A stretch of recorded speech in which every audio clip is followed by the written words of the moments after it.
Here we go. And a very good evening, everybody, and welcome to a Lyceum night coming to you from the Paul Christian Spiritualist Church on the south coast of the UK. Great delight to welcome back to our virtual platform tonight the lovely Kerry McLeod. Hello, darling. How are you? Hello. I'm very well, thank you. We're in Scotland, so it's rather chilly up here, a tad cooler than it is where you are. What have we got? We've got 6 degrees down here, yeah, so probably zero. Probably near the zero. Oh well, get plenty of wood on the fire and a wee something. And we have the lovely Phil Dykes. Good evening, Phil. Good evening, Lawrence. It's an absolute pleasure to be here as well. I wondered where you were going then with the lovely. I was going to say you got a lovely too. I did. I was special. I was just thinking, what's he after? I'm just banking some for later. So yeah, absolutely wonderful to be back in your company again, even though it is on this virtual arena. But yeah, it is great to hook back up again. We're talking tonight on the importance of commitment within our spiritualism. This was prompted. We do various courses here and other places, and it's becoming very apparent very quickly that it's a common thing now that you may start off with 10 people signed up. And by the end of the course, no matter how long, you normally end up with like 5 or 6. And it is frustrating. It is frustrating. I cast my mind back when I used to sit in development circle, and at that time I was working nights. So if I'd been working the night before the circle, I would get home at 6 in the morning, and I would think, yeah, I'm not going to be up for 2 o'clock. Well, 2 o'clock, there I am, maybe a bit bleary-eyed, but I'm there. I'm sat there. So, your experiences in your past with your commitment to the other world? I think when it comes to commitment, especially development circles and that training, I think you have to be 100% there. I remember sitting with the gentleman who started with me, John Gilbert, and he said, the only excuse that you can't be here is that you're dead. And I was about to answer, and he says, but then again, you'll be a contact, so you will be here. Yeah. So, and we used to come back off holiday. We used to cut holidays short just to be part of that, because it was a privilege to be asked into these circles. So when we see things today, and like you said, where we've got the numbers, then by the end they've diminished, you just think to yourself, where is that commitment? Where is that dedication to that development and understanding and knowledge that we are looking to master and understand and gain that spirituality about? I think when I was developing very similar to Phil, and actually as I'm thinking about commitment, it comes in a number of different ways. You've got the commitment to, or let's put it first person, I have the commitment to my own development and whether I make it back for circle or whether I cut an annual leave vacation short or not, to be able to be there. We know that people work shifts and they have family commitments, but if they're there every time they can be, then that's commitment. But we've also got commitment to sitting for other mediums, and that isn't always seen. When we started speaking to some students who probably hadn't understood or known about the home circle as much as we do here, and probably the people that are watching, the first question we were asked was, why would you spend time sitting for another medium? I remember that, yeah. And they couldn't grasp why you would sit, for why I would sit, and you and Phil, and likewise your watchers would sit for another medium.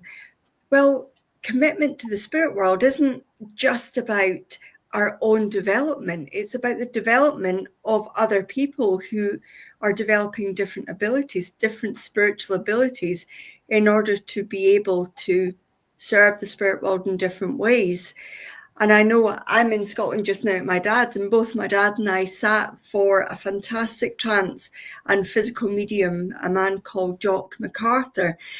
And we used to sit in circle for him, finish work early or cut holidays short to be able to sit for him. And that it was not even thought about as to missing it. We would pull all the stops out to get there. And I suppose that's just two different levels of commitment to spirituality, mediumship, and spiritualism. You've got the commitment, which you and I, Laurie, understand, and probably many, and I know Phil appreciates it too, is the commitment to keeping the doors of our churches open. That's an enormous level of commitment there. Yeah, very true. And yeah, fascinating, all these different reflections of that one word, the commitment side. And yet, sitting for other mediums' development used to be commonplace. People would just do it. Leslie Flint, direct voice, I mean, his circle sat with him for years, the same people, not to develop their own abilities, but to enable that wonderful, you imagine direct voice, how amazing would that be? Absolutely wonderful to hear that again, and to not only marvel at the application of it by constructing the voice box as different and disassociated from the medium, but what knowledge and what understanding was brought through as well. And that's the most important thing.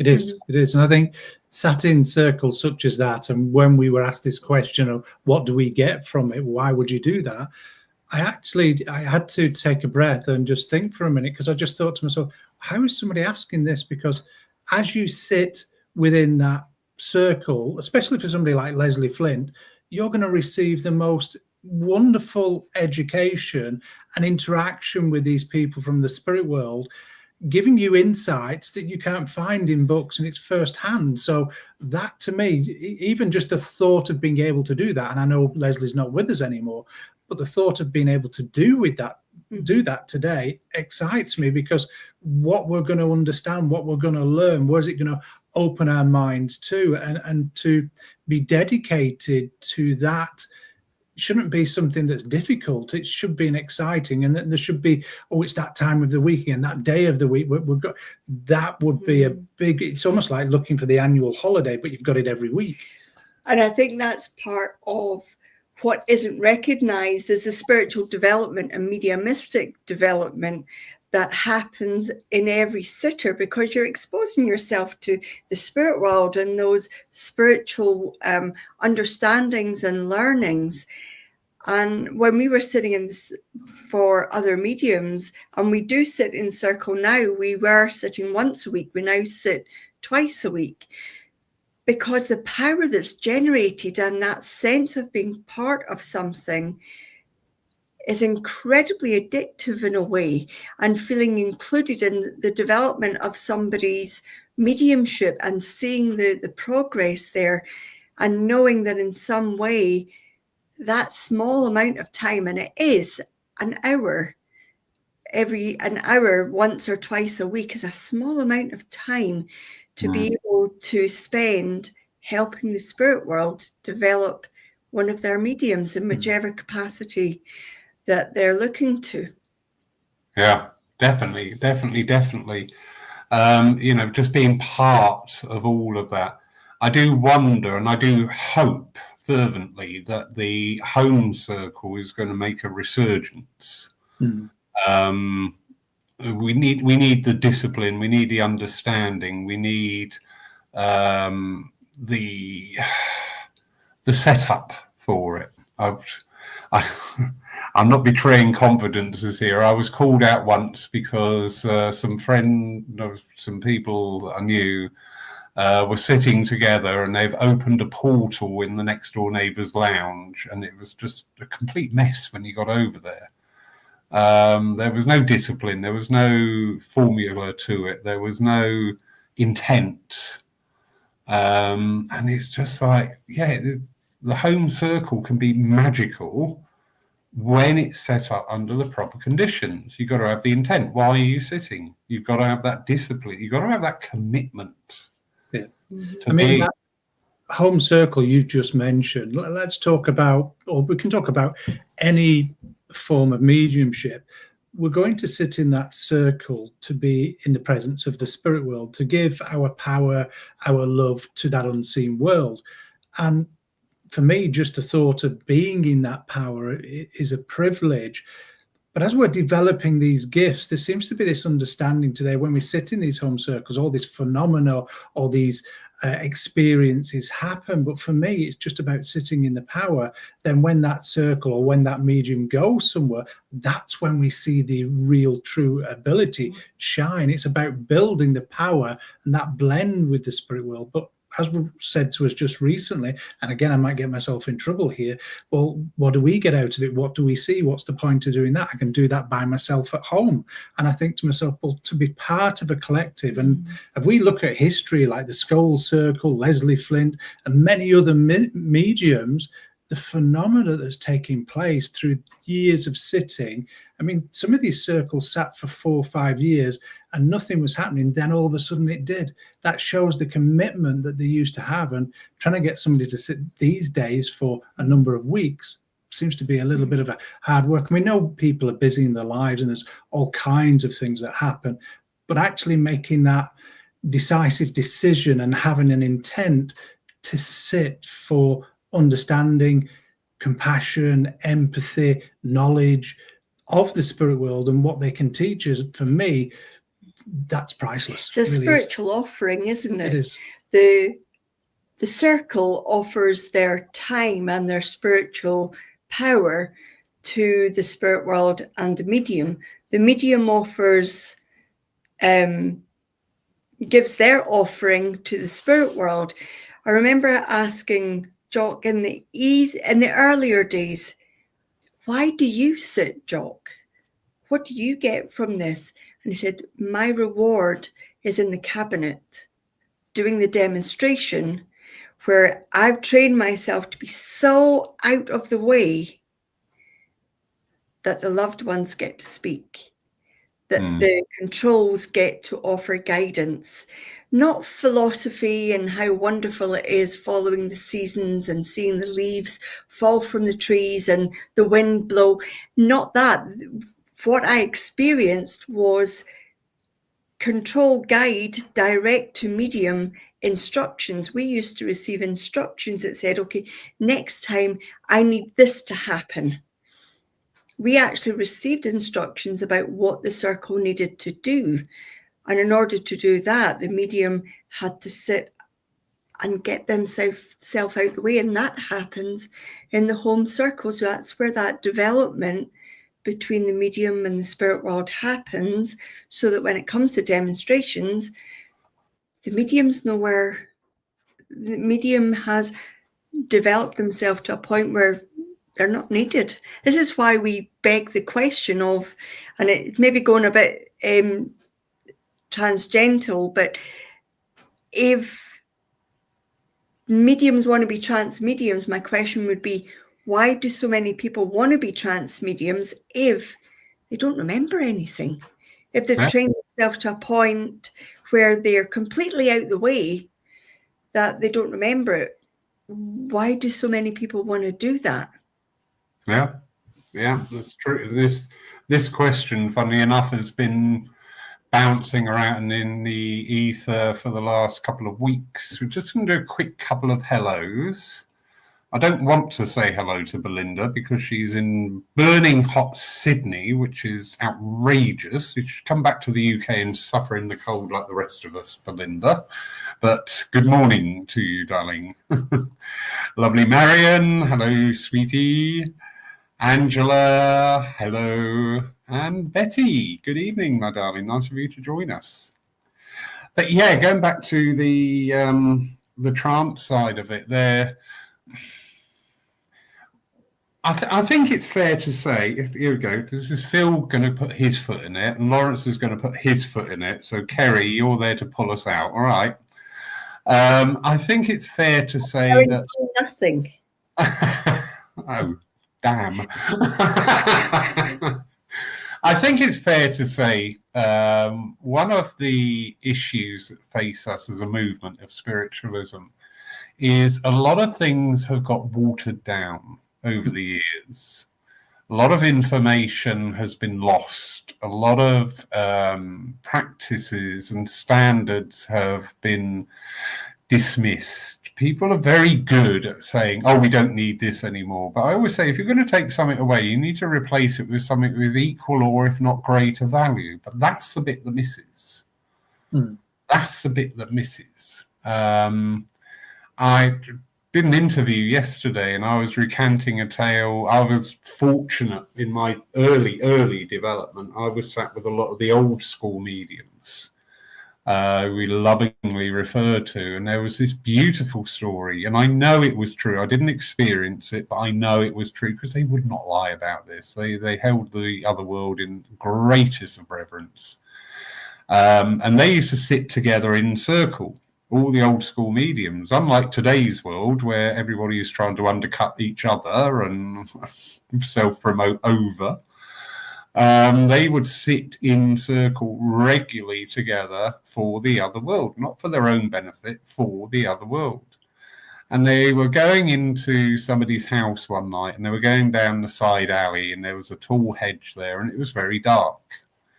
And one of them, my old circle leader, Margaret Clawton, who was a very fearsome Yorkshire lady, she used to terrify me, but she was a brilliant teacher. And they were going down this path, and he was going, oh, come along, spirit, light the way for us. And guess what happens? The way lit up. You know, this light just appeared. I know that was true. I would love to have experienced it, because I think a big thing in our movement that we miss is the actual experience. We can recant tales, we can talk about the pioneers and physical circles, etc. But, you know, spiritualism, when you have that experience of the other world movement around you, that is like, yeah, that's undeniable.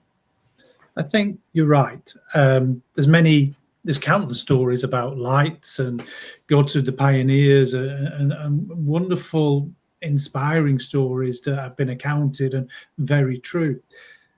You've got yourself in trouble. I'm going to dig myself really into trouble. You've mentioned a particular word twice, movement. I don't see movement. I see a stagnation. And you've hit it on the head, because we're not having these experiences. They're not commonplace like they were yesteryear. Yes, there's some really good mediums out there, don't get me wrong. And I know within the home circles that are not public, there's some amazing things happening.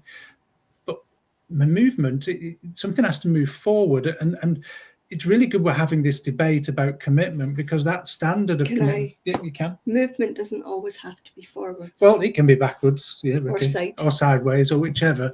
But for me, we should be inspiring. I am trying, Lauren. You are trying. She's trying. She's got a big ladder to get us out. But again, it's one of those things that we have to look at ourselves at the moment. What are we representing? Where are we going with this? What are we achieving? What are we doing in a community? How are we inspiring people? Because that story you've just talked about will inspire many, and they'll probably run to Google or books and things like this to find an education. Well, we should be, with commitment and dedication to sitting for that unseen world, because that's what really a circle was about, sitting for that unseen world, giving our love. If that was happening today, then I'm sure we'd be having these experiences.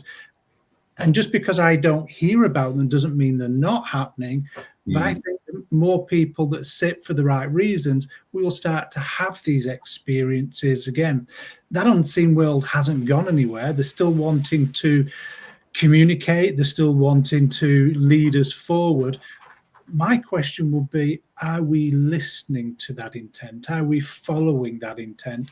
Or are we as individuals, as you said, undercutting, underdoing, trying to get somewhere as individuals instead of working together? I think that's what needs to happen today. There should be more people coming together, helping and creating a harmonious atmosphere for the spirit world, a safe environment for mediums to work as well.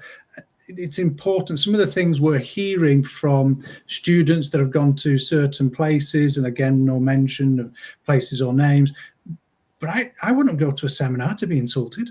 I wouldn't want to be called names or anything like that, or ridiculed in front of people. I think there needs to be a real big check-in to what is happening today, what's happened to this movement, and what is happening under that umbrella of spiritualism.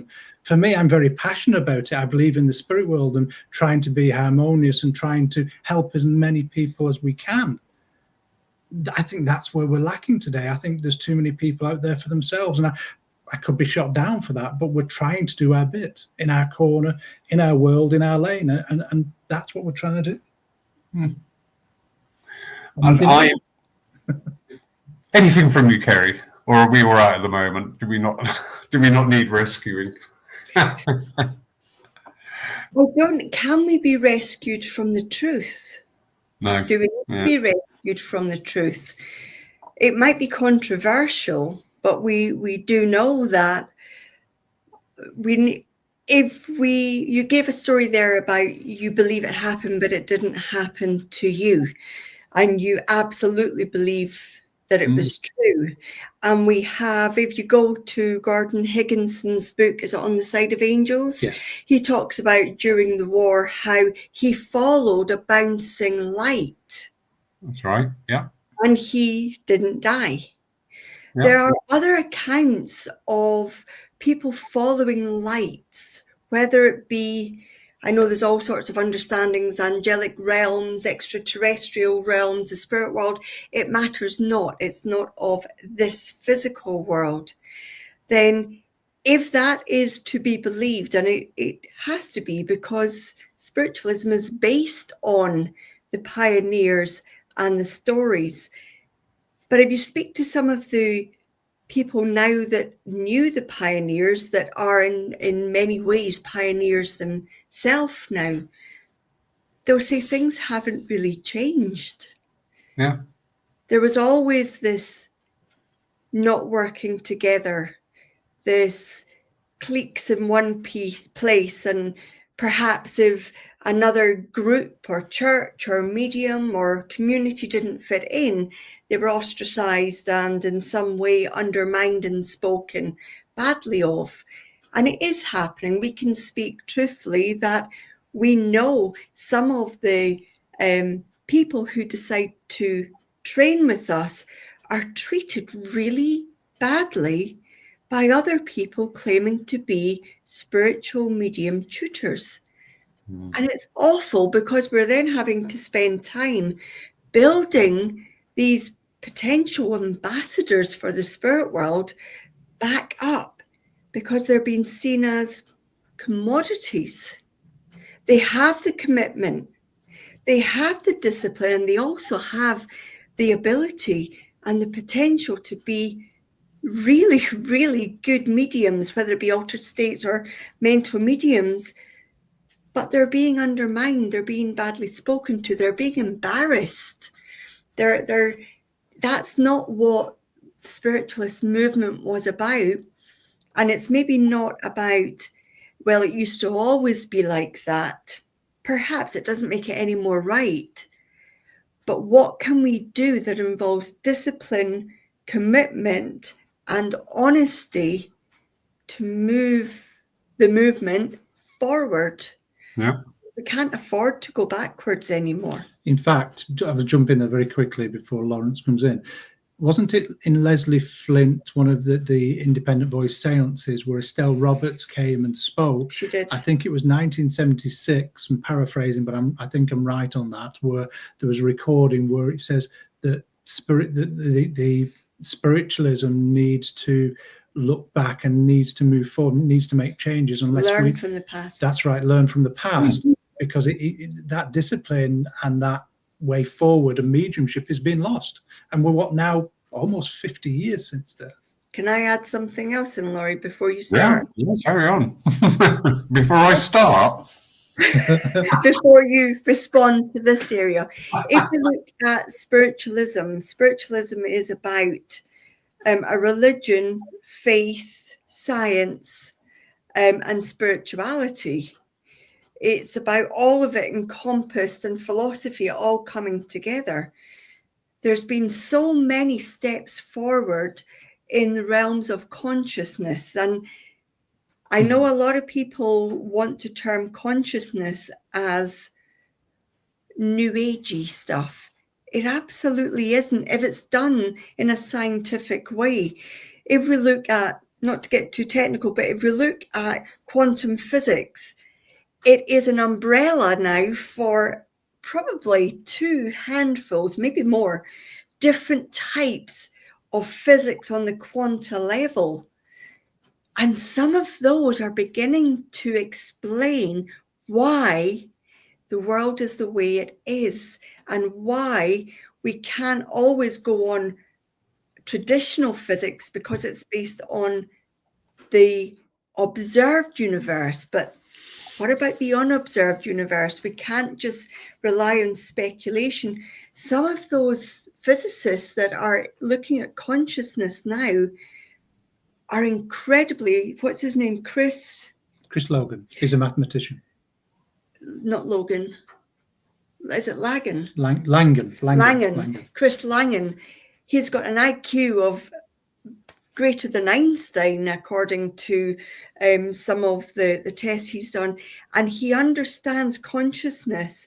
He's a scientist, but he also accepts that energy cannot be destroyed. Therefore, there is an intelligence that he calls the whole. Sounds very familiar, yes? Mm-hmm. He calls it God. Sounds very familiar. And he explains it. He's got this theory that explains how life after death, the spirit world, other realms, and science can, oh, we've lost our picture. Lost that picture. We'll be back in a second. Can come together. Now, isn't that what spiritualism's been looking to do for over 100 years? Yeah. Just be able to come to link science and religion and faith and philosophy together. I think we're probably heading into an era where there might be some major breakthroughs. Spiritualism has to take account of that and move forward. It's your turn to help me out now. I think it was 1652 where the Frenchman can you remember? Descartes. Talked about, well, spiritualism hasn't moved, the understanding of it hasn't moved on since 1652, the understandings of spirit communication back then. So what we've got to look at now is where we're moving to. And Chris Langham speaks about consciousness, that our boundary of the mind, where we look at those static boundaries like time and the universe, where we can only see so far, and as we know, time is man-made. We've got to look past these things, look to the form of creation, and through consciousness we can tap into those elements. And what we're now discovering, and myself and Kerry have had conversations about this, and even when we sit in the power, we see things and experience things that excite us, because then it's like, well, how did that happen? What does that mean? And it's that thought, those experiences, that create a reality, a spiritual reality beyond what is measured. So again, consciousness and spirituality go hand in hand. And Chris Langham speaks about that divine creation, that divine creator that we can tap into, because he firmly believes in his form of God, his source. But he's very open to discussion and debate on this topic, and how he puts mathematical equations and quantum physics together and understands it, and gets you to look at certain aspects of consciousness. And again, in a way, he's a very spiritual person, because he's looking at all kinds of different religions, ways of life, and he quotes these things and talks about them with knowledge. So it's interesting how minds are moving today. And I think in some ways, spiritualism has got to follow, has got to look at science, got to look at the philosophies that are coming out now, because I know from people that we might meet around the world, online and in person, is they're looking for more. They're looking for a spirituality that encompasses so many different things, whether it's fact, fiction, or a belief. They're looking for more, and it's that creation of thought that's going to lead to more. And I think that's where we need to go. I think in terms of commitment, spiritualism has to find a new engine to pull the old ways forward, because the engine, whatever analogy you want to apportion that to, the engine is old-fashioned and it's slow, and it doesn't work as well as some of the modern engines out there. So to look at encompassing new ways, we might have to get rid of some of the old carriages that we're towing behind us in order to be able to modernize, keep the best of the best, but don't keep the past just because it's the past. It doesn't make sense to keep the past for the past's sake. Yes, we have a heritage. Yes, we have an incredible history that people fought and died for.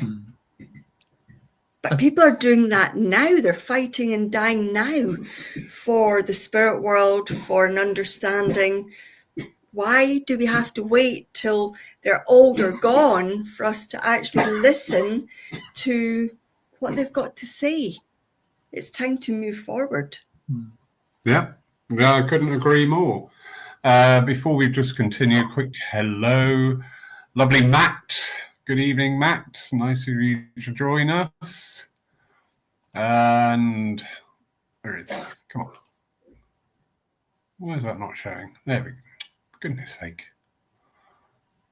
Stevie Trolland, special thoughts out to you, mate. Yep, absolutely. With you, yes. Yeah. And then Belinda is picking up on points from earlier on about mediums actually working together. And unfortunately, this is a very common thing. People try, and it's not really received all that well.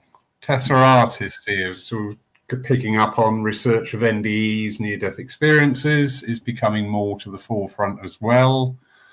There is a lot more research into that and other areas. But sometimes I think, originally, if we go right back into history, science and religion walked hand in hand. If we look at the tenet of the Jewish religion, the restrictions there about eating cream in daylight hours, not eating pork, you can actually see why that came in, because being a hot country, these were all issues of health, and they were brought in. And because there was no schooling system, it was only through the education received in the synagogues. This is how that information was shared. So it's fair to say that, and other examples, that spirituality or religion walked hand in hand with science. But science kept becoming more and more progressive. And this is where the breakaway happened, because science was advancing and religion wasn't advancing. Because we look to the scientists, we have this empirical thought that science is going to say, yes, you live after death, it's been proven, hallelujah. But it's not. When scientists do all these papers and research into things, it's only to do what we as mediums do, present the evidence. Mm-hmm. You know, we cannot stand on the platform and prove you do not die. We can give all the evidence, but that's got to be accepted by the sitter. And it's exactly the same process with a lot of the scientific results and papers. They are presenting this evidence for review, for peer review, for people to look at and carry through, and maybe carry out their own thought line, their own process there to present a paper on it. But it is fascinating. We had a gentleman on, Jamie Aylwood, a couple of years ago, and he presented a little nugget, which was quite interesting. He went through the Lancet, the scientific journal, 10 years ago, the papers mentioning spirituality were like 10. But you do a graph, and it went from 10 years ago, there was only 10, to today's world, there was something like 33,000.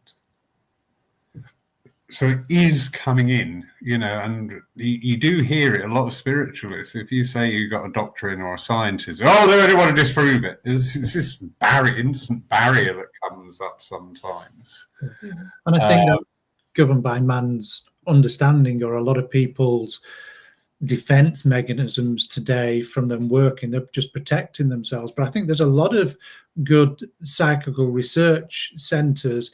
I know I was friends with a particular gentleman from the Scottish Psychical Research Unit, and he showed us some fascinating footage and stories and proof of life after death that science had said, well, it can't be disproved what is going on here. Even where they researched not just into contacts with spirit and spirit phenomena, but also where they looked at evidential signs of ghosts.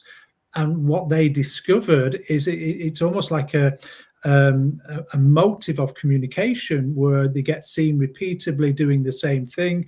They can't move past you. It's repeated energy in the atmosphere. But yet on excavation of a particular place, not for a scientific reason, but for services where water pipes had burst, they found what they saw this ghost wearing actually under the stairs, actually been built over, and they thought, oh, and everything stopped. So is it a motive? Is it a communication? Is it something? So I think science really is leading that way where it comes to spirit communication. And I think spiritualist movement needs to be more involved with those psychical research units and things, and to see what phenomena that they're recording, investigating, taking part in. And again, I think that's only an advantage to the movement, if you will, to the organizations. I wonder if there is, I know there's always been this science and religion, and spirituality's maybe been the bridge between the two, but it seems like there might be something more to that, because you have religion, not just spiritualism, you've got every other orthodox religion out there. Then you have spirituality. So maybe it's mediumship that is a separate entity, because if we look at it, mediumship actually shows up in a lot of our orthodox religions. The religions themselves might not call it that, but when you're talking about people dying and then being seen, or you're talking about them dying and then coming back to life and there being phenomena there, when we're talking about burning bushes and experiences like all of the orthodox religious books have in them, we can see that there's spirituality there. So what we can see is that religion needs mediumship. But does mediumship need religion? And where does spirituality come into that? So if I were just coming into this arena of developing my spiritual awareness, what's going to hook me in? Is it going to be an orthodox religion like spiritualism? Is it going to be a medium? Or is it going to be because I'm spiritually awakening and I want to find out more? For me, it's going to, the way I came into it was spiritually awakening, and that the spirituality and spiritualism. Mediumship came about as a way of being able to express that spiritualism was indeed what it was. And it would be nice to see spiritualism be able to look at the spirituality part, the personal growth, the spiritual growth, and mediumship in a way that it embraces it but doesn't rely on it. Mm-hmm. As every religion has to have its structure, mediumship proves more than just that we live after. It also creates a question of, so what does happen? And I don't know if spiritualism can answer that, but a spirituality might be able to do, science might be able to do, consciousness might be able to. I don't know if one religion can, regardless of its religion. And that's where the commitment to progress should really be happening in our churches, in our ministers, in our teachers, our tutors, of mediumship, but to encompass all the others as well, and not put such a focus on mediumship. Yeah, I think Kerry's got a really valid point there. Yeah. Because what we see today, because we're here to talk about commitment, we're talking about a commitment to development. Well, yes, it's a spiritual development, not just mediumship. We've got to gain compassion, understand and gain empathy. And I believe, and I'm an advocate for this, that if you're developing spiritually, you change as a person. It's impossible not to, because you're developing and understanding your perception of somebody else's life. And we reflect on that. So it changes us, changes the way that we think, changes the way that we engage with the world and how more understanding we are. So I think there's got to be something where we look at what actually is spiritualism and what is mediumship and what is spirituality. Because for me, it's an understanding of mastering self, the emotional states, mental side, the physical side of us, and gaining that understanding of how our actions interact with others and how we react with others. And it's about mastery of developing that. As you said before, in the home circle, we're sitting for an unseen world that can inspire us. And I wonder today if mediums or people developing have lost that insight that our job is to inspire people. I mean, how many mediums would be presenting today if you were only allowed to present from behind a screen? You were never seen. And I wonder how many people still will be doing that, taking themselves out of it, because we are a bridge between the two worlds. We are that empathy, we're that healing, we're that understanding, that compassion. And we have those ethics and morals. If we do our job correctly, then it changes people's lives. So it's got to be far more than just mediumship development. It's got to be the development of the medium themselves. And I think that's where we're going wrong. We need to spend more time there. The spirituality, looking at the forefront.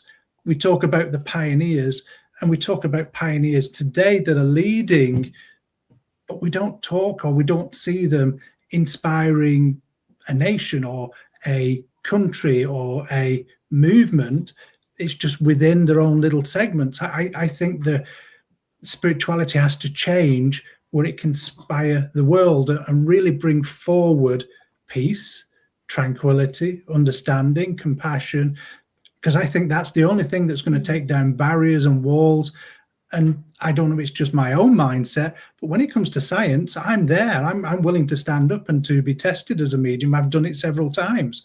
And it's the only way that we can be questioned, because I think any question that comes along, skeptical or somebody being cynical, can only be a good thing as we look back, because it's changed the route of our path. So I think when it comes to commitment, we have to change the way that we think before we move forward.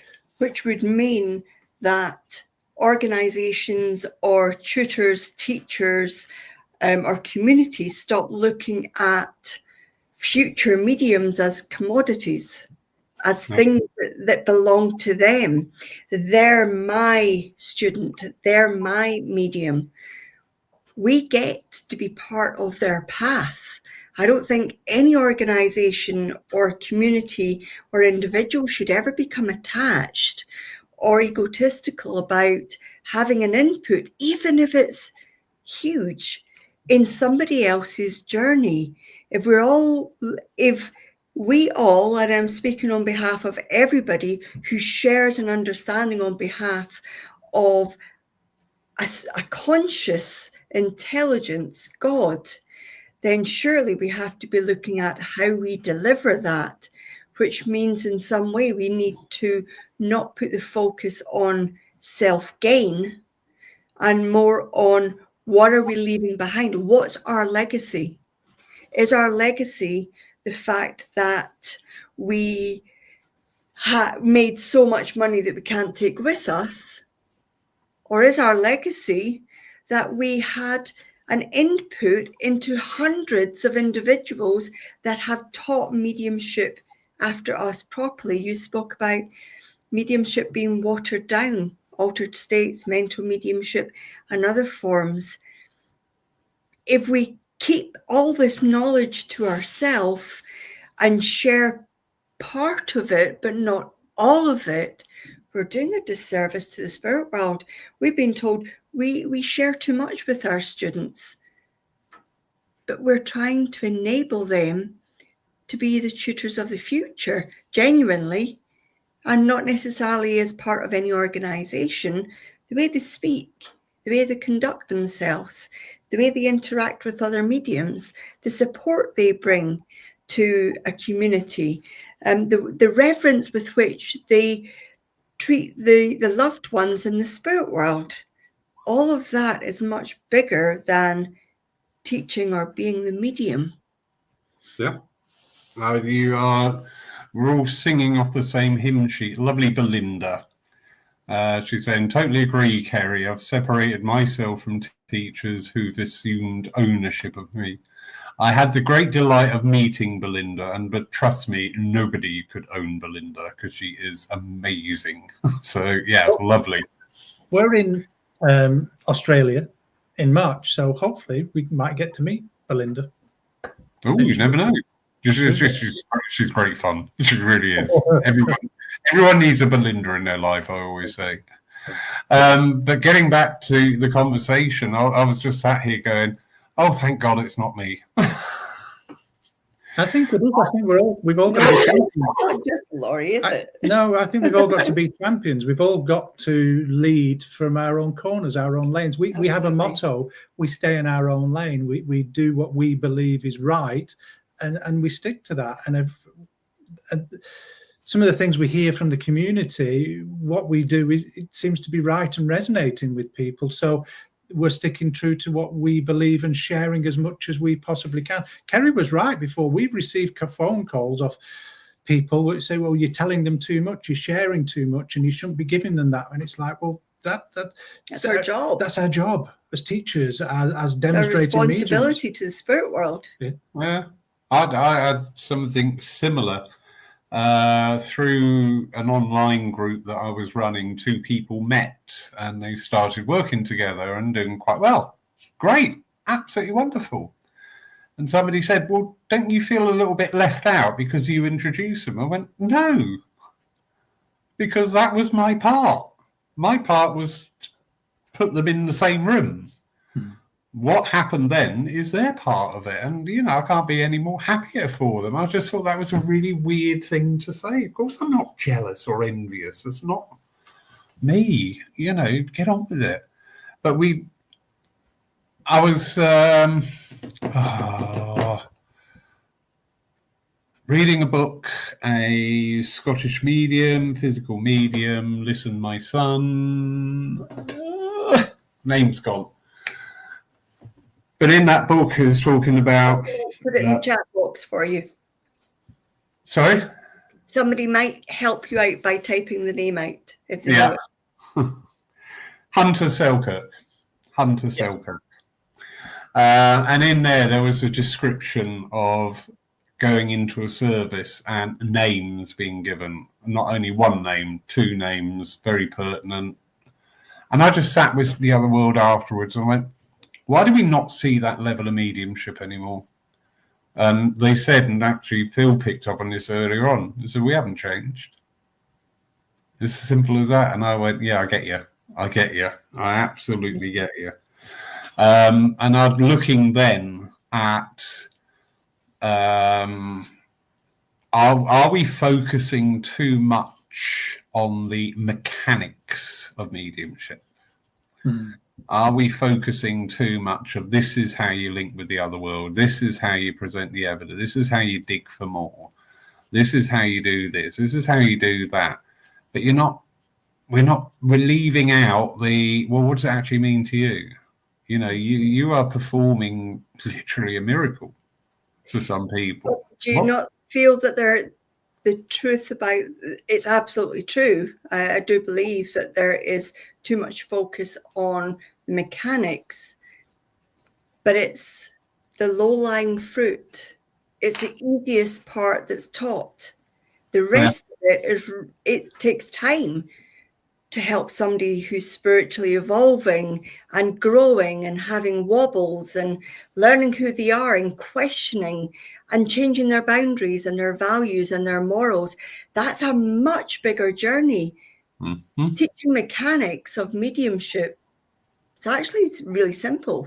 Mm-hmm. And it's really simple to learn, but it's the mindset and the emotional growth that takes the time. That's the part that takes years to build on to the mechanics. It is. Yeah. And I know, Lawrence, you do some really good educational courses at Poole Church, and it's the similar reason why we do the courses that we do. We on a Wednesday, we run a mediumship mentoring group. It's open to all.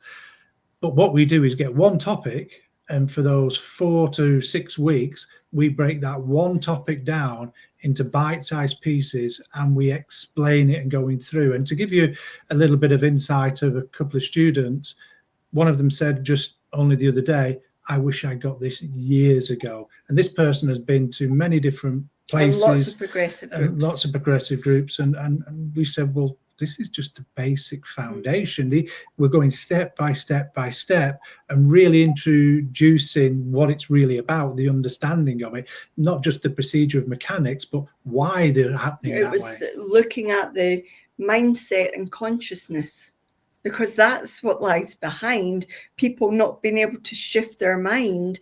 And that theory of letting go of, well, if I let go of this mindset, what am I left with?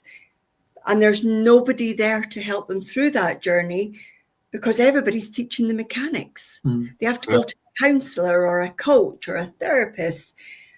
What if we start, and that's something that we feel very passionate about, Absolutely, is there has to be a holistic view to the spiritual person, because it's the spiritual part, the soul, that is the medium.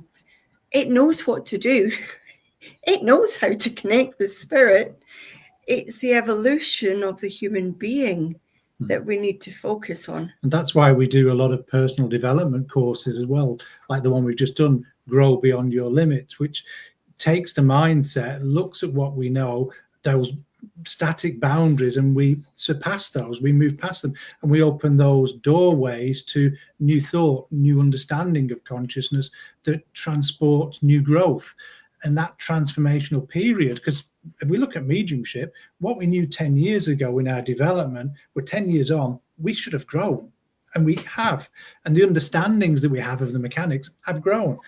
The healthier that we look at these and dissect them and understand them, the more that we learn. So this is something we're very passionate about, is moving people forward, not just through the mechanics, but through the personal development. Even where we've talked and looked at, we're looking at British educational standards now of personal development and mediumship, putting it together, not just by a religion, but by a governing international board that recognises the education level as that of a British standard in a university or college. Because we've had so many individuals and people who are learning in their mediumship and people who are demonstrating their mediumship in whichever way, asking, why do you still do weekly courses when everybody else is moved to pre-recorded and you sit down and you watch? We do our weekly courses month by month because that's how mediums in the olden days were taught. You went to a development circle, you focused on an area, you practiced, you received feedback, honest feedback. with critique and support, you then had a support network of people that you understood, and it became a way of being. It wasn't something you were trying to be. Now, online training has its place, pre-recorded, but nothing replaces the things that we experience, and probably a lot of your audience experienced, was turning up and having that commitment to weekly, week after week, month after month, tuition, learning and training. But it wasn't just mechanics, it was debate. It's everything, yeah. In the early days, we talk about the pioneers, they sat with each other, they discussed the contacts and looked at how they got them, and that debate that planted new seeds of growth. And so for us, this is something that's still vital today. A concept, a theory, or understanding opens the mind. It is about being committed to what we do. This whole Lyceum is based on the committed to their development. This is what we should be doing. We should be debating, we should be talking, we should be discussing the contacts, how we got certain information, how it came about, and it plants seeds in other people's minds. I used to go and watch some phenomenal mediums work, Glyn Edwards, the gentleman today, Tony Stotwell. I went and I thought, wow, how did they get that information? Then all of a sudden it was like, oh, I've got the same information. But my individual thought and understanding, as I reflected on their contacts, I then put my own understanding in and developed it even further, took it even further. So this is what we've got to do today, is have that understanding of education, not just mechanics, but talk, debate, influence, lecture, to get people's minds opening to move the static boundaries of what they think they can achieve, or what they hear their friends talking about. We need to look for new. We need to get new understanding. And in small classes, some of the classes we've heard are enormous. They're 50 people up, which is really easy online. But our classes are no more than 12, where we're doing one-on-one. We're into breakout rooms. We're lucky we've got 2 different offices within our studio office. So we're in breakout rooms, and we're going into those breakout rooms, spending time with the individuals, offering them feedback, giving them guidance, giving them mentoring, sharing our experience, offering our input. Those classes of between 50 and 100 online, I have no idea how any tutor can get to know every individual, let alone offer one-on-one feedback. That's really interesting, actually, Lawrence, isn't it? Because getting to know the participant, getting to understand their mindset, how they learn, how they interact, the different styles, that's important, because that can accelerate the student's development so quickly. And having an environment where everyone feels like that is very supportive. I mean, in some cases, we've got a community that cheerleads each other and pick each other up and support each other and go to DEMS. And going back to something you said before about where somebody said, do you not get jealous? We're promoting this. We've got people being introduced to churches, centres all over the world, because we want them out there. We want them in their own right. And some of these participants have had tough times in different places, but now they're excelling. Now they're getting out there. Now they're believing in themselves. That, to me, is just magic. There's nothing more inspirational than seeing these participants and students getting out there and working in their own right. That's what should be happening. Yeah, no, I agree totally, because this was a new finding for me about looking at the development of the medium. This started in the middle of the year, and thought, this is what's missing. This is what's missing. This is definitely what's missing. Again, relating back to the pioneers. Yes, they would sit and talk. Yes, they would sit and debate. Yes, they would go and watch each other. And I say to people, you come along to a circle, so you're there an hour a week for 50 weeks of the year, if we're lucky. I said, and that equates to 4 12-hour days in a year. And that is all you're putting into your development, and you're solely focusing on the mechanics of it. I said, you've got all that other time to explore you. What does it mean to you? When you deliver a message, it's not like, yeah, I got that right. What does it actually mean? What's the underlying truth of that? Where is that healing part in it? Where is that affirmation of God, big spirit, high spirit, great spirit? There we go. There's the right word. Whatever your choice of words. And exploring that. And this is what we need to do, need to encourage with people on that developing. It doesn't matter where they're developing their mediumship, be it for public use or private use, which is wonderful, or healing or philosophical or inspired speaking. It doesn't matter. It's what does it mean? It's like cooking, isn't it? You can put together a meal from a recipe, but if you've never tasted the ingredients, it could be a bit hit and miss of when you've made that meal. But if you get to know every ingredient and go, oh yeah, I know that one. Oh yeah, I won't put too much of that in because the other one's a bit salty as well. So I need to keep that balance there. Oh, I like that. I'm going to adopt that one for the next weeks. And just learn all the ingredients. It's the same principle to our approach to mediumship. We've got to learn everything. How do we react when we come off a platform? I've seen people come down, bossed it tonight, and you just think, oh, okay, interesting. It's fascinating. It's fascinating. It's exciting as well. It is, and I think you've hit a few nails on the head in different places there.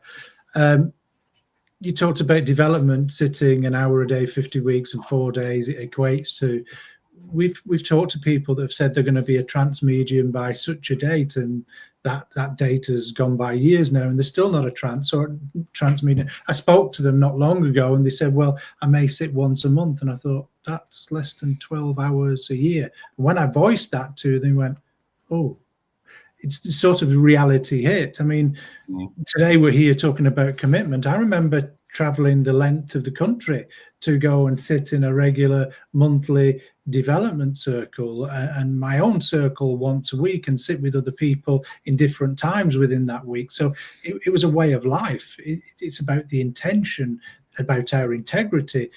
For me, it's exciting because we're learning, we're understanding. And even today, where we teach some aspects, and I look at some of the aspects, and my understanding from years ago to what it is now has tripled, quadrupled, if not 10 times the understanding. So for me, we're always learning. We hear a lot of people saying, well, I've worked through that, I understand that. But when you take them back through it, they go, wow, I'm seeing it with new eyes. I've got a deeper understanding, new insight.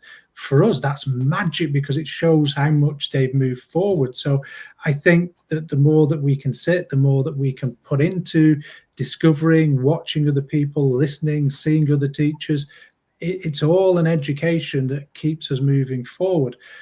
But also, going back to what you said about that medium coming off the rostrum and saying, oh, I bossed it. What happens when it goes wrong for them? What's their reason for doing it? Will their why be enough to pick themselves up again? And will they still have the passion they next go out to demonstrate or speak or do pastoral work? They'll meet it with the same energy. It's one of the big things that we look at within the development is the passion and the why. Why do you want to be a medium? Taking out to help people, to heal people, taking all the normal answers out. You've got to have a personal integrity and understanding of why you do it to keep you going. I remember the spirit world saying to me many years ago, I was developing a type of mediumship, and I remember the words clearly in my head from the voice that spoke was, we plant many seeds, but only few flowers grow. That always stuck with me, what it was about. It is about commitment, what it means to somebody to develop, and what is the purpose to develop. For me, to be recognized is not a reason. For me, it's about the passion, the lifestyle, compassion, empathy for the meaning of life and what we learn. And we're always learning, we're always taking new ideas. And it's one of the reasons we train to be ministers of the metaphysical churches, because there's such an open mindset there. They take on board every culture, every topic, and say, okay, help us understand this.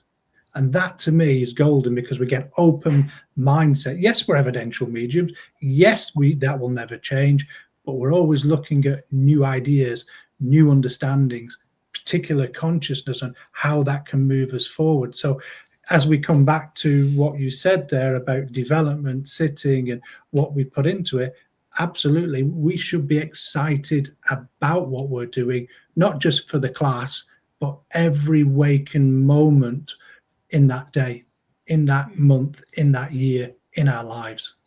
Yeah, I agree totally. Lovely comment here from Tessa Artis, saying she did an art installation around the theme of self to help others back in 2003. Sadly, wasn't able to get funding to the tour at the time. Maybe she'll be more successful. We hope so, Tessa. We hope you can get the funding for that. And she goes on to say, I created it because of my own spiritual experiences from a young child. I was seeking answers. Now, that's really interesting, isn't it? Because we've all got questions. But we've got to be the master locksmith and be able to unlock those questions in people. Because everybody who comes to us, no matter what form, whether it's first time in a service, sit in a circle, sit in meditation group, whatever, there's always going to be those questions there, and it's providing that environment where the questions can come out, they can flow, because no question is just answered and that's the end of it. Because you give an answer or you give a thought on it and it will progress then. So that's when we start to see, like with the seeds, the flowers start to grow. Can I ask a question then, Laurie? You can ask whatever you like, my darling. You know I'm totally besotted by you. Okay, that puts a different slant on it. It does put a different altogether. slant on it, yes.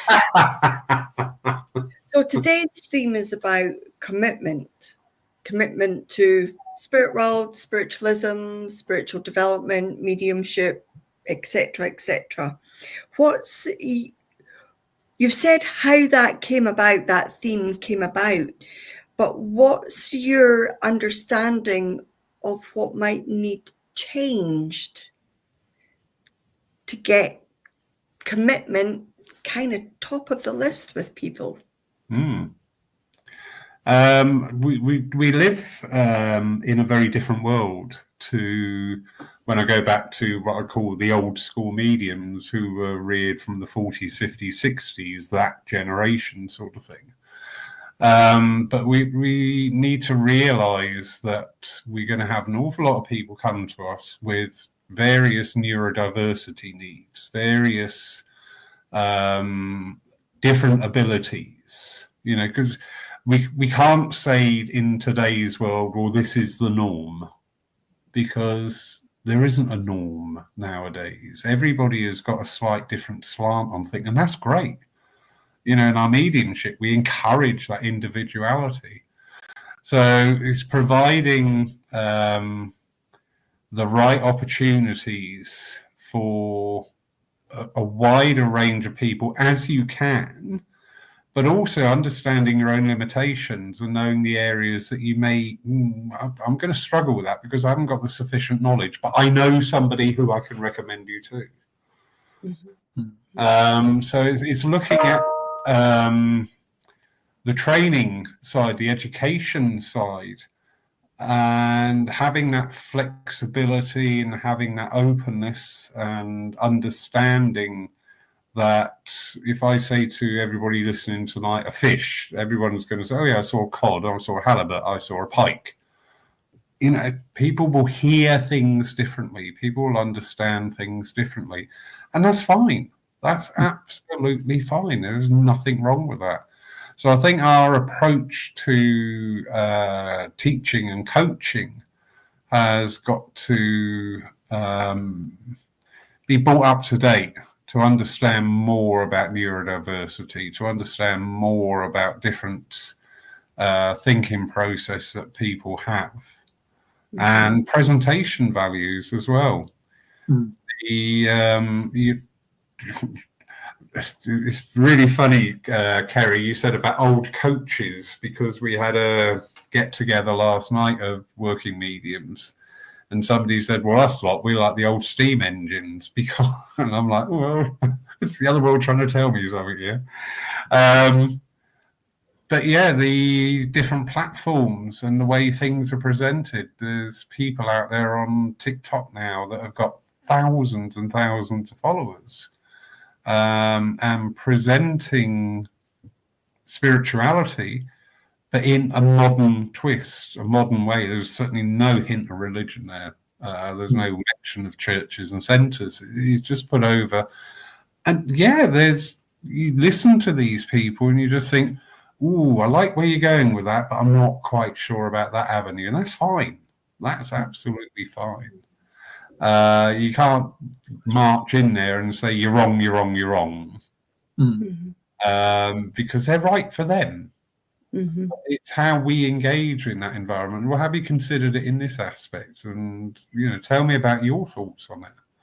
And I think when we look at spiritualism, everything that is taught is around mediumship in some way. Whether it be trance, mental mediumship, writing, art, music, physical, everything is around mediumship. But if you take the ism off and keep the spirit is about spirituality. It's about living a wholesome life. It's about understanding a holistic view to everything. And yet we don't teach that. We don't engage in personal development. We talk about it. I'm saying organizations and communities talk about personal development as in what needs to happen. But there are very, very few that actually walk the person through it. Now, I wonder what would happen if spiritualism began to look at that holistic view and began to deliver its own in-depth personal development, self-coaching, self-mentoring, not just teachers of the future, but there's an enormous gap there of qualified people who are excellent mediums in their own right, but who also have other training and understandings. I know there's a lot of tutors who have hypnotherapy qualifications, who are doctors, who are nurses, who are counselors, who are coaches, who are psychologists, and they keep the two apart. Surely spiritualism should be looking to incorporate the medical aspect in with the philosophical and science and the mediumistic element of it, for it to be that full circle, really, for it to be everything that we talk about. Yeah, I agree. As I said, our world has changed. We can go and look at the past. We can learn certain things from the past, but we cannot live there. And when we see people pining to, why isn't it like it used to be? Why isn't it? Because the world has changed. People have changed. Ideals have changed. And it's part of our job to make the jigsaw fit nowadays. If the world was the same, we would just be following in other people's footsteps all the time and not expanding our own boundaries. Correct. I think you referred, Lawrence, to the 40s, 50s and 60s and how it was back then. But you've got in the 70s, Estelle Roberts, that says things need to change and things are not happening as they used to be, and the mediumship's not what it used to be. But as you move through, you mentioned religion. Well, maybe it's not about religion anymore. Maybe it's about spirituality. Maybe it's about consciousness. And when people talk about mediumship, they often refer it to religion. Well, religion might need mediumship, but mediumship definitely doesn't need the religion. So you mentioned TikTok and things, but if we look at the 50s, 40s, 50s and 60s, 70s, 80s, 90s, into the 2000s and the 10s and the 20s, we're actually now in a completely different social setting. Yep. The world is much faster. We've lost certain etiquettes like talking to each other. We've left those personal letters that we send, all those things, those personal interactions. And today we even talk in slang words and text abbreviated words. And even when we see spellings on text, instead of the full words, we see abbreviations. So maybe that society has moved, maybe mediumship needs to move with the times. For me, I'm going to be sorry. My opinion is it shouldn't be entertainment. It should be respected, and it's something we endear. But there's got to be a new avenue. And I think personal development, the transformation of the individual, the spiritualization of the individual is probably more on point today. Even where we've talked to a lot of places that are looking at changing their centre names from a religious base, because they're saying, well, it's now, if you don't do it this way, it's incorrect. Well, that's an orthodox religion. They're wanting more. They're wanting something that reaches the younger people of today, that resonates with them. And what Kerry said about holistic avenues, more people are looking at today. And I think that's where spirituality needs to move towards, and mediumship. Can I be a little bit controversial? Yes, because that'll save me and Lawrence. I wonder what would have happened had we're talking about spiritualism moving forward and the movement actually moving in the right direction. I wonder whether, and it's more of a question than a statement, I suppose, is had spiritualism, not just the huge organizations around the world, but the people who are who identify as being spiritualists, if at something like the pandemic, March 2020, if there had been less resistance to being able to reach a larger audience. Now, it's all speculation and with hindsight, and we'll never know. I understand that. But instead of the people that were almost trained, but not quite, almost ready to demonstrate, but not quite, instead of them going on to online, I wonder why the spiritualist organizations didn't get on board. We were called blasphemous for being online within 1 week of online. That was polite. We were was blasphemy, disrespectful to the spirit world. It will never work. Here we are, 5 years on, almost, and there's more online training, demonstrations, and divine services than there is face-to-face. There's more online churches growing. And the face-to-face churches are diminishing. I wonder, had spiritualism seized the moment and not resisted and closed everything down, whether we wouldn't be at where we are now with 10 million and growing poorly trained mediums out there. We could have still had a movement that was representing an excellent standard of mediumship. And if we haven't learned something from that, surely we should be looking now, okay, so how is the landscape changing? How do we need to adapt? What we know is one person can't change everything else. It has to move. One religion can't change the viewpoint or the modern change that's happening in society. It has to shift. It has to modernize.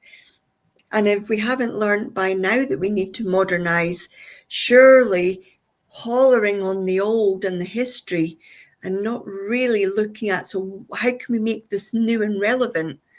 It's another missed opportunity. No. It's an opinion and not a statement. Yeah. Maybe. Me and Lawrence are clear. No, I agree with you wholeheartedly. The sad fact of life now is that physical churches and centres are finding it a very hard time. Whether you own your own building, such as we do here, or if you're renting premises, it is very, very hard because everything has gone up. And we've had to shift and change things and bring in new people.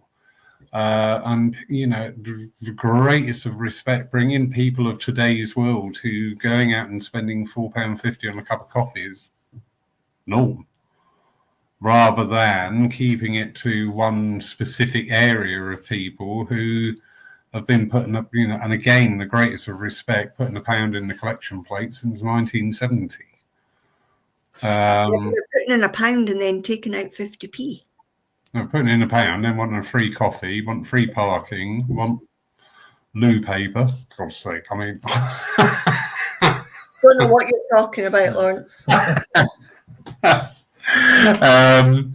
But yeah, and it is going to be a very, very decisive time for people, and it is going to.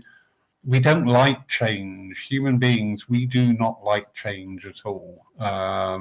We accept that as a fact. But we have to grow. We have to evolve. We have to try different things. You know, Paul, we do things differently. Some people love it. Some people are not very keen on it. That's absolutely fine. That's absolutely fine. But, you know, if somebody isn't out there doing new stuff, trying new things, and the wonderful thing is, you see then, or the language is starting to get used in other places, and you just go, yeah, that's great. That's Absolutely. great.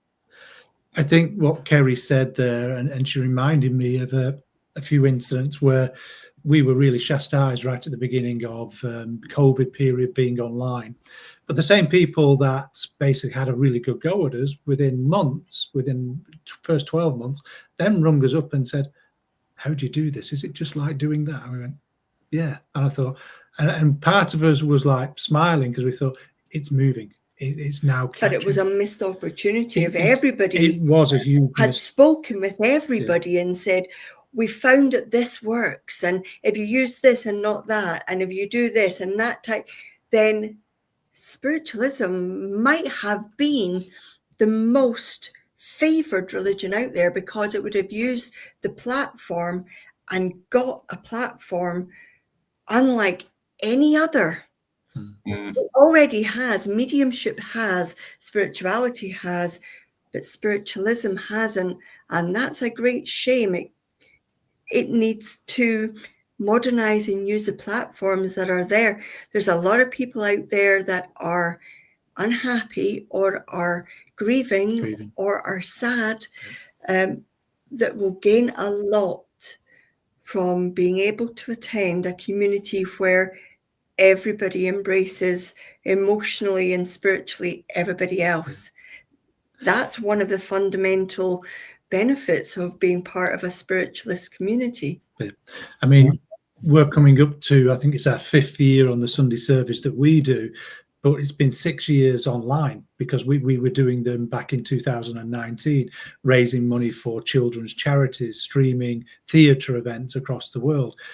We realized that it could reach new people, new audiences. And over the last 5 years on the Sunday service, the gathering that we do, and we've been the main mediums for that for the bulk of the time, we've reached new people that have never heard of spiritualism, and where people have said, I would never go in a church, have come online. And now they're regular, and we're holding anything between 180 and 200 people a week on that Sunday service because we've reached people. Now, again, what Kerry said, spiritualism could have done the same and reached out to a massive audience. I think at one time we had 21 different countries around the world, 20-odd thousand people watching every week, the recordings and things. It's a massive opening that could have transported mediumship and spirit world into everybody's lives. It's one of the reasons. It's never too late. It's never too late, and it's one of the reasons we agreed to make the documentary where the film crew followed us around over the last couple of years. And we're not saying we're the best mediums, but we do practice what we preach, and we do believe in what we do. And it's a case of we're trying to educate people, trying to bring spirituality, mediumship, spiritualism to a massive audience. And I think it's today's society, because today is a faster world. It's a technology, a world full of technology that people communicate through, and we're looking at that. We've brought out our own app as well as websites and stuff.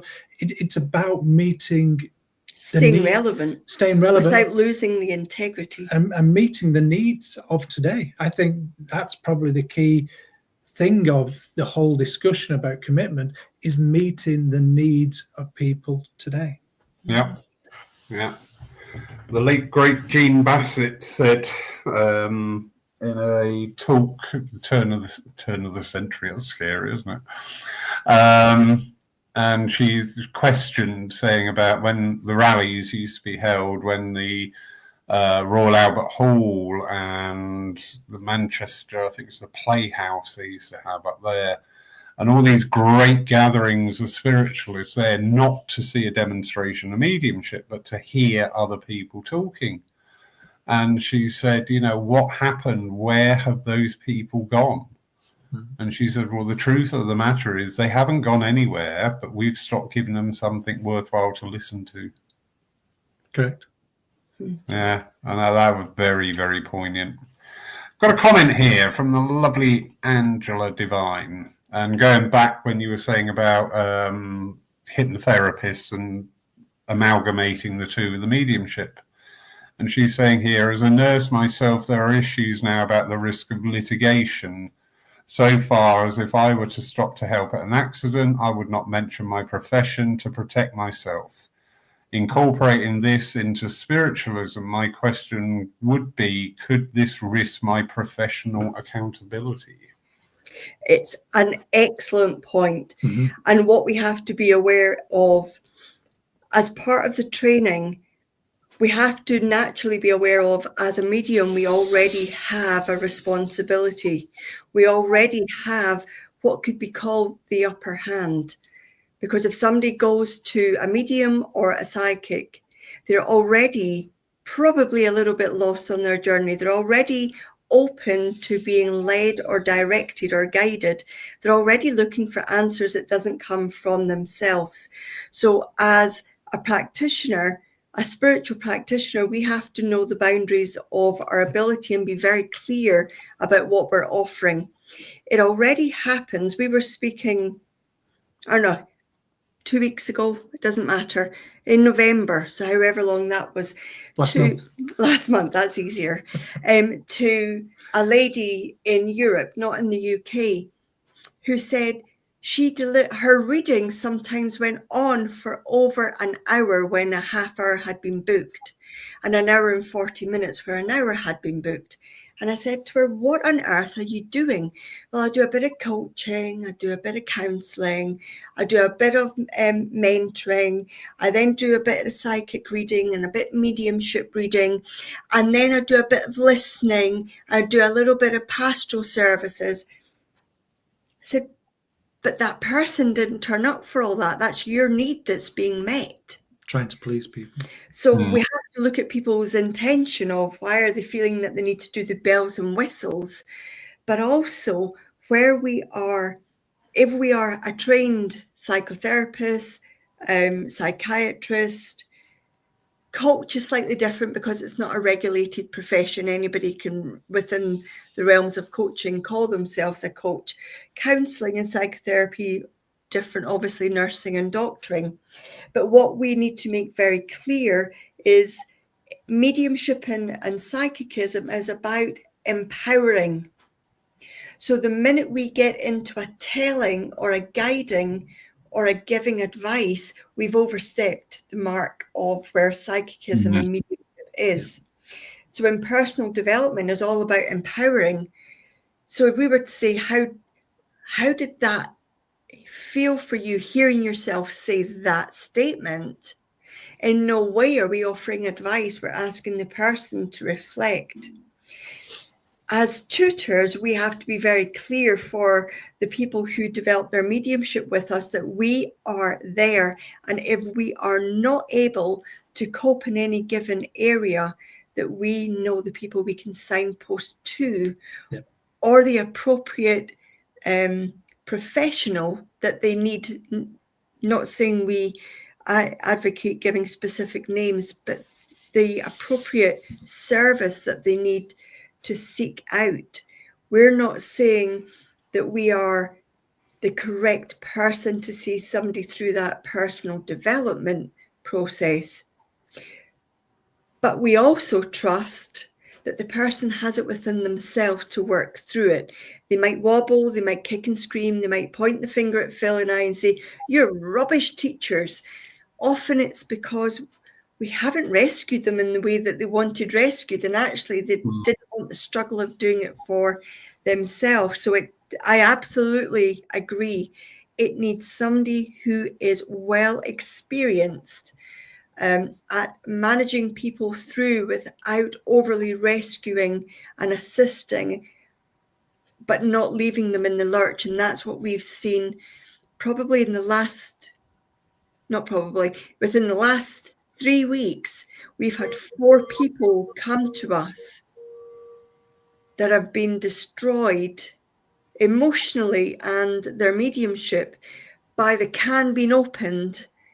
You cannot open a can of worms without the time to help that person work through packing it all back in.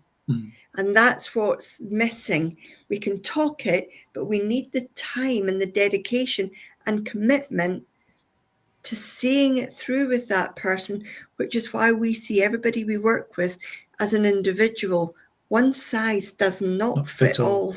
We bring a lot of our coaching accreditations into our work because we want to provide an environment that we are supportive, but also we want to not just support them, but guide them as well, creating questions within them to really understand that self-learning, as somebody's quite right. Yep, encourage self-directed learning. Yeah, correct, exactly. But also we want to challenge it as well. Those 3 aspects are really important, because if we can just say, well, what's that really about? What's really going on here?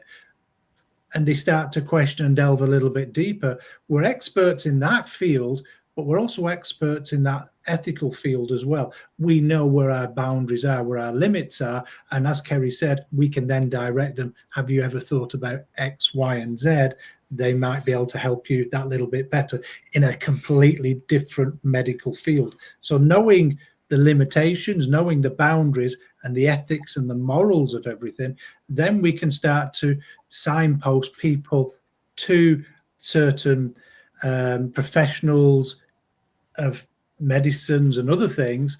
Then we can start having that healthy understanding. But understanding each one as that individual, as Kerry said, is really important, because we get to understand how their mind is, how they think, how they react.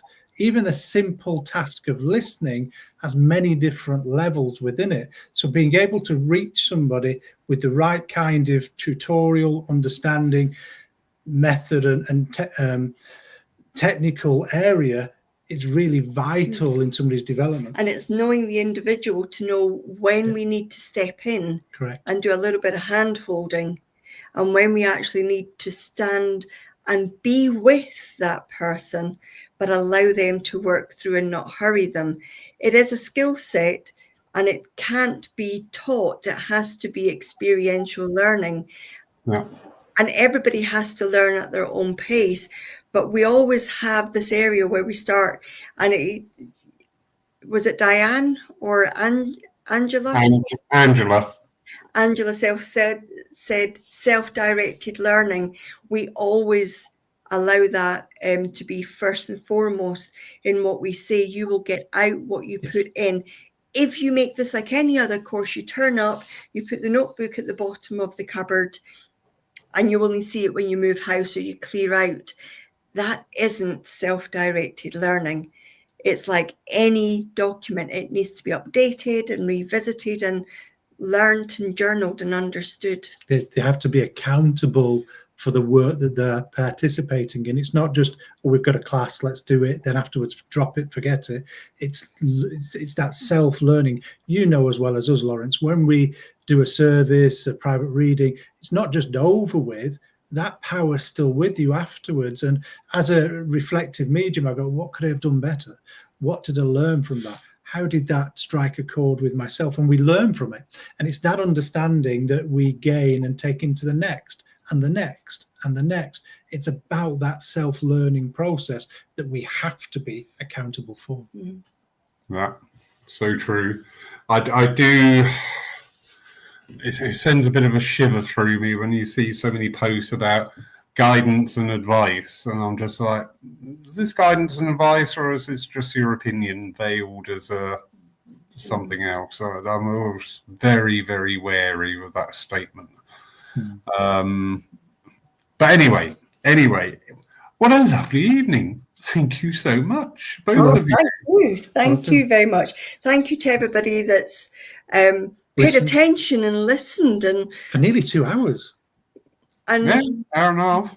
Maybe something that has been spoken will generate a thought, and that thought will grow into something that will form part of your own beliefs and understanding at some point in the future. Absolutely.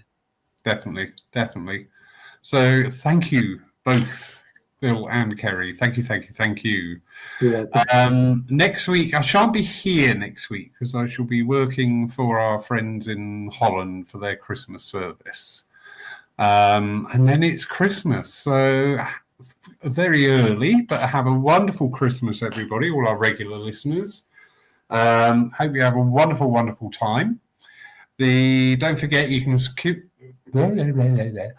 still keep up with us online by watching the services. So that's Sunday morning. So that's this week and next week.